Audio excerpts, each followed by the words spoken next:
BA part second अभिज्ञान शाकुंतलम संस्कृत प्रथम प्रश्न पत्र 31 से 34 पद्य। सप्तम अंक। मैं डॉक्टर मनीषा गोदारा, सह आचार्य संस्कृत, राजकीय बांगड़ महाविद्यालय डीडवाना। महाकवि कालिदास रचित अभिज्ञान शाकुंतलम के सप्तम अंक का 31वां पद्य। यथा गजो नेति समक्ष रूपे तस्मिन् अपक्रांति संशय स्यात् पदानि दृष्ट्वा तु भवेत् प्रतीति तथा विदो मे मनसो विकारः। अन्वय। यथा समक्ष रूपे गज न इति तस्मिन् अपक्रांति संशय स्यात् पदानि दृष्ट्वा तु प्रतीति भवेत् तथा विद मे मनस विकारः। यथा जैसे, समक्ष रूपे सामने होने पर, तस्मिन् अपक्रांति उसके चले जाने पर, संशय स्यात् संदेह उत्पन्न हो, पदानि दृष्ट्वा तु लेकिन उसके पैर देखकर, पैरों के चिन्हों को देखकर, प्रतीति विश्वास हो, तथा विद उसी प्रकार का मनस विकार मन का विकार था। यथा जैसे, समक्ष रूपे सामने वर्तमान, गज न इति हाथी के होने पर भी ये हाथी नहीं है, तस्मिन् अपक्रांति उसके चले जाने पर, संशय स्यात् संदेह हो, पदानि दृष्ट्वा उसके पद चिन्हों को देखकर, प्रतीति भवेत् विश्वास हो जाए, तथा विद उस प्रकार का मे मनस मेरे मन का विकार था। मे मनस विकार मेरे मन का विकार था। अनुवाद। जैसे सामने वर्तमान रूप वाले हाथी के होने पर यह हाथी नहीं है ऐसा विश्वास हो, किंतु उसके चले जाने पर संदेह हो कि वह संभवतः वह हाथी ही था। पुनः उसके बाद चिन्हों को देखकर यह विश्वास किया जाए कि वह निश्चित रूपेण हाथी ही था। ठीक उसी प्रकार का मेरे मन का विकार था। जैसे सामने वर्तमान रूप वाले हाथी के होने पर यह हाथी नहीं है ऐसा विश्वास हो, किंतु उसके चले जाने पर संदेह हो कि संभवतः वह हाथी ही था। पुनः उसके बाद चिन्हों को देखकर यह विश्वास किया जाए कि वह निश्चित रूप से हाथी ही था। ठीक उसी प्रकार का मेरे मन का विकार था। व्याख्या। राजा दुष्यंत अपनी मन स्थिति का वर्णन करते हुए कहता है कि जिस समय शकुंतला मेरे समक्ष उपस्थित हुई, तब मुझे यह संदेह हुआ था कि यह मेरी विवाहिता पत्नी है अथवा नहीं, तथा इसी संशयात्मक ज्ञान के कारण मैंने उसका तिरस्कार कर दिया था। परंतु जब अंगूठी को देखा तो फिर मुझे उसकी याद आ गई, तथा यह विश्वास भी हुआ कि निश्चय ही वह मेरी पत्नी थी। इस प्रकार ये मेरी विस्मृति तथा तदनंतर होने वाली स्मृति वैसी ही है जैसे कि किसी हाथी के आंखों के सामने उपस्थित होने पर तो ये संदेह हो जाए कि हाथी है अथवा नहीं, परंतु उसके चले जाने पर उसके पद चिन्हों को देखकर यह निश्चय हो कि वास्तव में वह हाथी ही था। बस इसी प्रकार का मेरा मनोविकार था, अर्थात यह मेरी विकृति ठीक इसी प्रकार की थी। प्रस्तुत पद्य में उपमा में पर्यवसित निदर्शनालंकार है। प्रस्तुत पद्य में उपजाति छंद है। प्रस्तुत श्लोक में राजा ने बुद्धि की 3 अवस्थाओं का निर्देश किया। शकुंतला के समक्ष उपस्थित होने पर राजा कहता है, चिंत्यन्त्यपि न खलु स्वीकरणम इत्यादि। उसके चले जाने के पश्चात वह संदेह करता है कि संदिग्ध बुद्धि माम कुर्वन् मूढ़ स्याम अहम एषाम वह। अंत में अंगूठी के प्राप्त हो जाने पर दृढ़ विश्वास करता है, अंगुलीयक दर्शनात् अनुस्मृतम इत्यादि। इसी तथ्य को गज के उदाहरण द्वारा प्रस्तुत किया गया है। समक्ष रूपे समक्षम रूपम यस्य तादृशे बहुब्री समास। दृष्ट्वा दृश कत्वा प्रत्यय विकारा विक्री घन। अपक्रांति अपक्रम क्षत्रिय प्रत्यय। 32वां पद्य। शापात् असि प्रतिहता स्मृतिरोध रुक्षे भर्त्यपेतम असि प्रभुता तवेव छाया न मूर्छति मलोपहत प्रसादे शुद्धे तु दर्पण तले सुलभ अवकाशः। अन्वय शापात स्मृति रोध रुक्षे भर्तरी प्रतियता असि उपेतमसी तवे प्रभुता छाया मलोपहत प्रसादे दर्पण तले तु मूर्छति तु शुद्धे सुलभ अवकाशः। शब्दार्थ शापात शापवश, स्मृति रोध रुक्षे स्मरण शक्ति के अवरोध के कारण, निष्ठुर भर्तरी पति के द्वारा प्रतिहता स्थित तिरस्कृत हो गई थी। अपेतमसी समाप्त अज्ञान वाले प्रभुता अधिकार, मलोपहत प्रसादे धूल पड़ने के कारण विनष्ट स्वच्छता वाले, दर्पण तले शीशे में दर्पण में छाया न मूर्छति प्रतिबिंब स्पष्ट नहीं दिखाई पड़ता किंतु सुलभ अवकाशा उसके स्वच्छ हो जाने पर स्पष्ट दिखाई पड़ता है। सुलभ अवकाशा प्रतिबिंब साफ दिखाई पड़ेगा। शापात शापवश स्मृति रोध रुक्षे स्मरण शक्ति अवरोध के कारण निष्ठुर भर्तरी पति के द्वारा प्रतिहता सी तिरस्कृत हो गई थी। अपेतमसी समाप्त अज्ञान वाले प्रभुता अधिकार, मलोपहत प्रसादे धूल पड़ने के कारण विनष्ट स्वच्छता वाले, दर्पण तले शीशे में छाया न मूर्छति प्रतिबिंब स्पष्ट नहीं दिखाई पड़ता, सुलभ अवकाशा प्रतिबिंब साफ दिखाई देगा। अनुवाद शापवश स्मरण शक्ति के अवरोध के कारण निष्ठुर पति के द्वारा तुम तिरस्कृत हो गई थी, किंतु अब समाप्त अज्ञान वाले उन पर तुम्हारी ही प्रभुता होगी। धूली पड़ने के कारण विनष्ट स्वच्छता वाले दर्पण पर प्रतिबिंब नहीं दिखाई पड़ता किंतु उसके स्वच्छ हो जाने पर स्पष्ट दिखाई पड़ता है। शापवश स्मरण शक्ति के अवरोध के कारण निष्ठुर पति के द्वारा तुम तिरस्कृत हो गई थी, किंतु अब समाप्त अज्ञान वाले उन पर तुम्हारी ही प्रभुता होगी।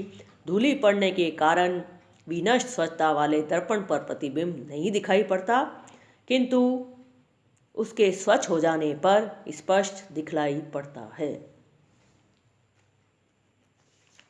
व्याख्या।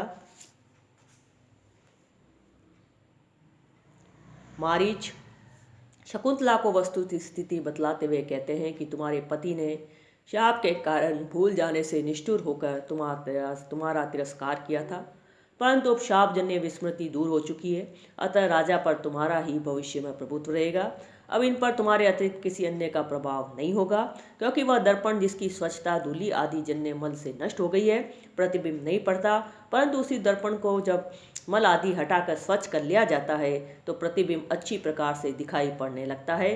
राजा के स्मृति रूपी दर्पण पर भी शाप रूपी मल की परत चढ़ गई थी, अतः उसे अच्छी प्रकार से स्मृति नहीं आ रही थी और इसलिए तुम्हारा त्याग कर दिया था, परंतु अब वह शाप की धूली स्मृति पटल से हट चुकी है तथा राजा का मोह दूर हो चुका है, अतः उन पर सदा तुम्हारा ही अधिकार रहेगा, अन्य का नहीं। यह सब समझकर तुम्हें इन पर क्रोध नहीं करना चाहिए।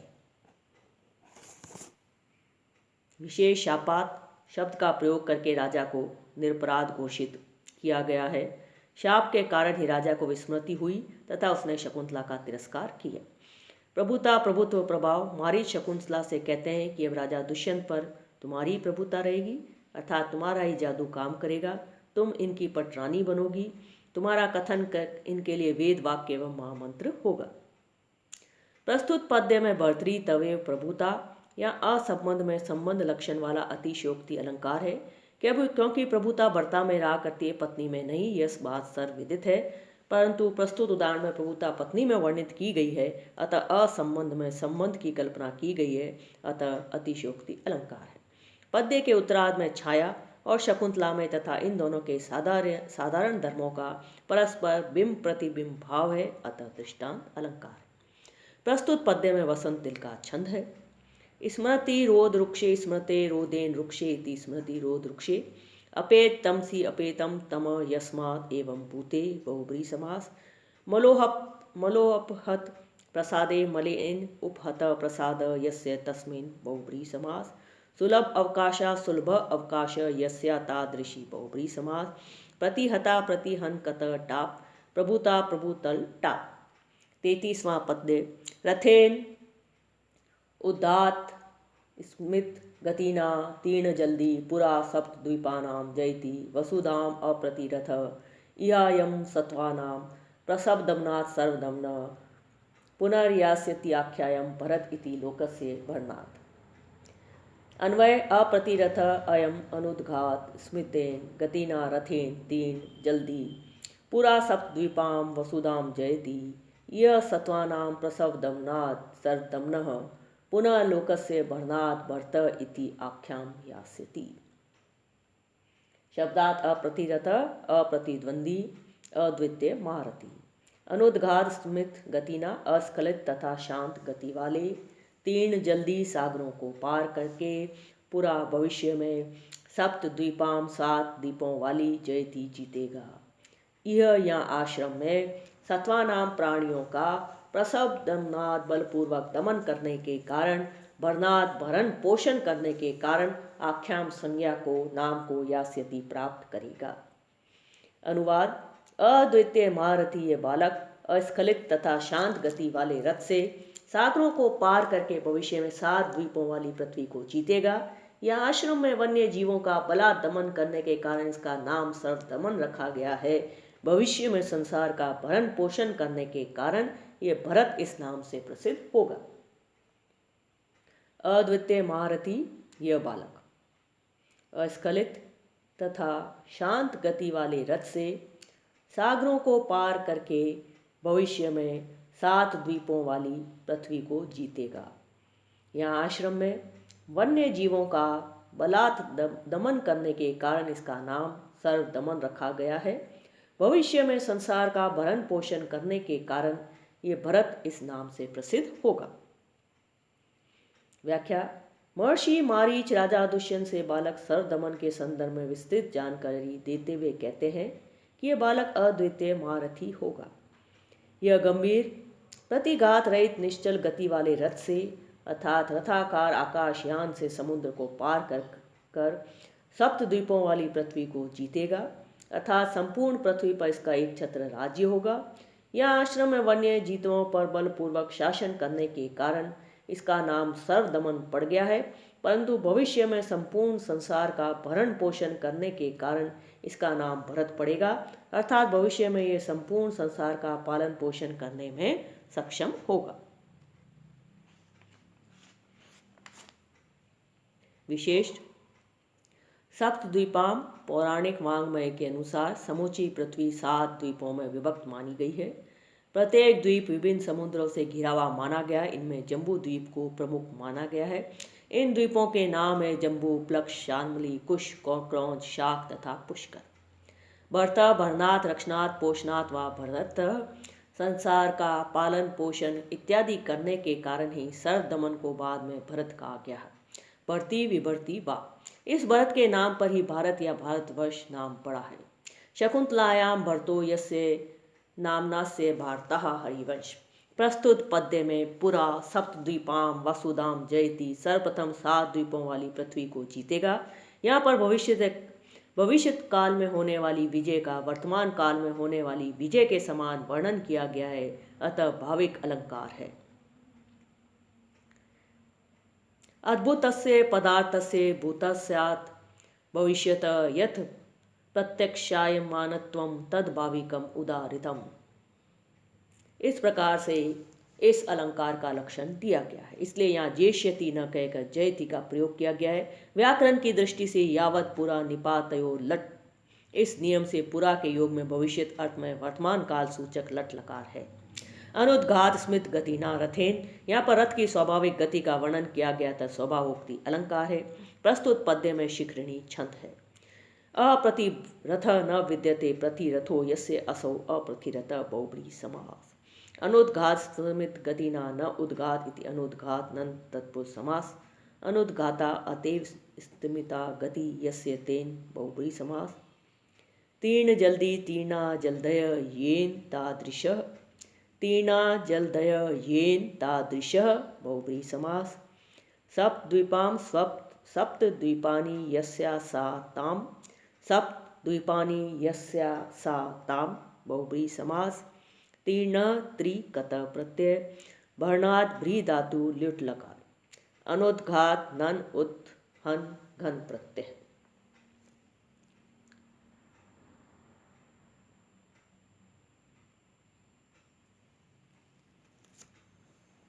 चौतीसवां पद्य।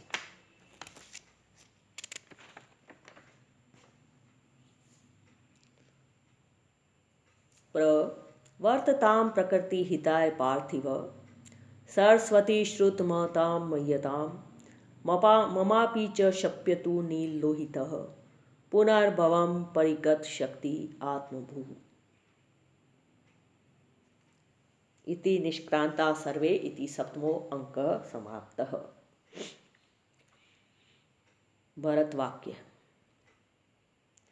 अन्वय पार्थिव प्रकृति हिताय प्रवर्तताम श्रुतमयताम सरस्वती मय्यताम परिगत शक्ति आत्मभू नील लोहित मम अपि च पुनर्भवम शप्यतु।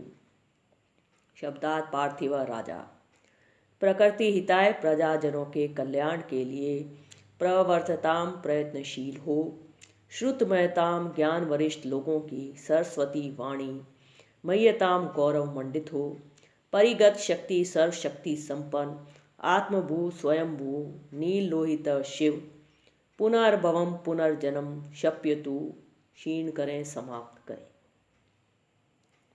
अनुवाद। राजा प्रजा के हित के लिए प्रयत्नशील हो, ज्ञान वरिष्ठ विद्वान लोगों की वाणी अर्थात कवियों की कृति गौरव मंडित हो, सर्वशक्तिमान स्वयंभू शिव मेरे भी पुनर्जन्म को समाप्त करें अर्थात मुझे पुनर्जन्म के चक्कर से मुक्ति दिलाएं। राजा प्रजा के हित के लिए प्रयत्नशील हो, ज्ञान वरिष्ठ अर्थात विद्वान लोगों की वाणी अर्थात कवियों की कृति गौरव मंडित हो, सर्वशक्तिमान स्वयंभू शिव मेरे भी पुनर्जन्म को समाप्त करें अर्थात मुझे पुनर्जन्म के चक्कर से मुक्ति दिलाएं। व्याख्या। राजा महर्षि मारीच से कामना करते हुए कहते हैं कि यदि आप कुछ और प्रिय करना चाहते हैं तो ऐसा होवे। राजा सदैव अपनी प्रजा की भलाई के कार्यों में लगे रहें।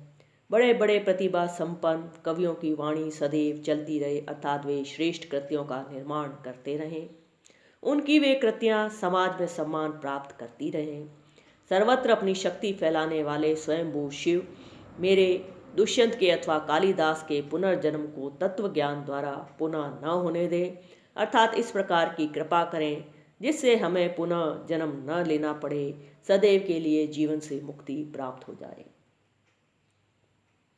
विशेष भरत वाक्य। नाटक का अंतिम श्लोक जो प्रशस्ति के रूप में होता है भरत वाक्य कहा जाता है। भरत शब्द का अर्थ है नट। भरत वाक्य अर्थात नट वाक्य। नाट्य शास्त्र के प्रवर्तक आचार्य भरत मुनि के प्रति अपनी श्रद्धा व्यक्त करने के उद्देश्य से नट अपने वाक्य को भरत वाक्य की संज्ञा देता है। भरत वाक्य में समस्त प्राणियों की भलाई की कामना की जाती है। नील लोहित यह शब्द शिव के लिए प्रसिद्ध है। इस संदर्भ में एक पौराणिक कथा है कि एक बार ब्रह्मा हवन कर रहे थे।